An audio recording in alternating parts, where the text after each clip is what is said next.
Girls जो होती है, आपको लड़की बनाया ना, अगर किसी फैमिली की लड़की बनाया तो आप उस फैमिली के बैड कर्मा को क्लीन करने के लिए आए हो। और अगर आप बॉय पैदा हुए हो तो ये इंडिकेशन देता है कि आपके फैमिली में ऑलरेडी काफ़ी सारे गुड कर्मा एक्यूमुलेट हो गए, इसलिए बॉय पैदा होता है। लड़के अच्छे और लड़कियां बुरी नहीं होती। लड़की पैदा हुई है मतलब फैमिली में बैड कर्मा एक्यूमुलेट हो गया था, उसकी क्लिनजिंग ज़रूरी थी, इसलिए लड़की आती है। और लड़का है आ गया है, इसका मतलब फैमिली में गुड कर्मा इकट्ठा था, उसके बनिस्पत वो बॉय आया है, क्योंकि वो लीनिएज को आगे बढ़ा सकेगा। लड़की तो लीनिएज आगे नहीं बढ़ाती है ना, वो तो कर्म क्लियर करने के लिए आती है। और बात करूँगी इस पर फिर कभी।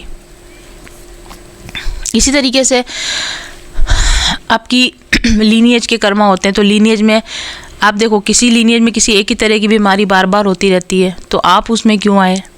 किसी लीनिएज में मनी प्रॉब्लम चलती है, गरीबी के साथ में उनका मतलब संघर्ष चलता रहता है, पैसों को लेकर हमेशा उनमें संघर्ष चलता रहता है, फिर आप वहाँ क्यों आए। कहीं डिसफंक्शनल रिलेशन होते हैं, बार बार डिवोर्स ज़्यादा होते हैं, रिलेशन ख़राब होते हैं, पीढ़ी दर पीढ़ी रिलेशन ख़राब होते हैं, मैरिजेस में प्रॉब्लम आती हैं, आप वहाँ क्यों आए।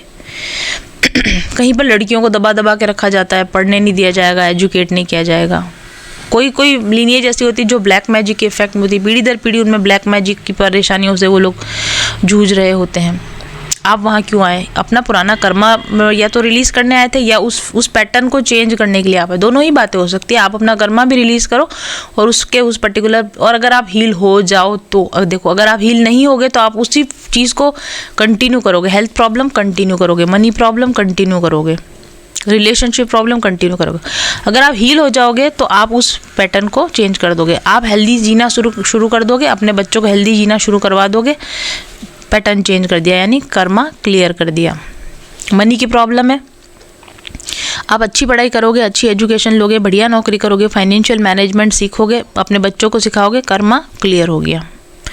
रिलेशनशिप पैटर्न है तो आप अपने एंगर इश्यूज़ पर काम करोगे, अपनी दूसरी चीज़ों पर आप काम करोगे, थेरेपीज़ लोगे, काउंसलर्स के पास जाओगे। आपने अपने रिलेशन को ख़राब नहीं होना दिया, अपने बच्चों को भी सिखाया कि रिलेशन को कैसे मेंटेन रखा जाता है, तो कर्मा क्लियर हो गया। राइट। तो एक पर्सन काफ़ी होता है, अपने चाहे कितनी भी पीढ़ियों, 100 पीढ़ियों पहले से वो पैटर्न चलता आ रहा हो, अगर एक पर्सन ने अपने अंदर से वो कर्मा रिलीज़ कर दिया, उसको ठीक कर दिया, तो आगे की पूरी लीनिएज, मतलब पीछे की पूरी लीनिएज और आगे की पूरी लीनिएज उस कर्मा से फ्री हो जाती है, क्लियर हो जाती है। प्लानिटरी कर्मा में लेकिन ऐसा नहीं होता। लीनिएज कर्मा में तो ऐसा हो जाता है, लेकिन प्लानिटरी कर्मा में ऐसा होता है कि बहुत बड़ी जनसंख्या जब तक किसी चीज़ पर काम नहीं करेगी तब तक वो प्लानिटरी कर्मा क्लियर नहीं होता। इसलिए मैंने आपको कहा कि कलेक्टिव में एक जैसी प्रॉब्लम चलती था कि वो सब एक जैसे सोल्यूशन ढूंढेंगे, एक जैसे एक्शंस लेंगे, तो फिर वो प्लानिटरी कर्मा रिजॉल्व होता है।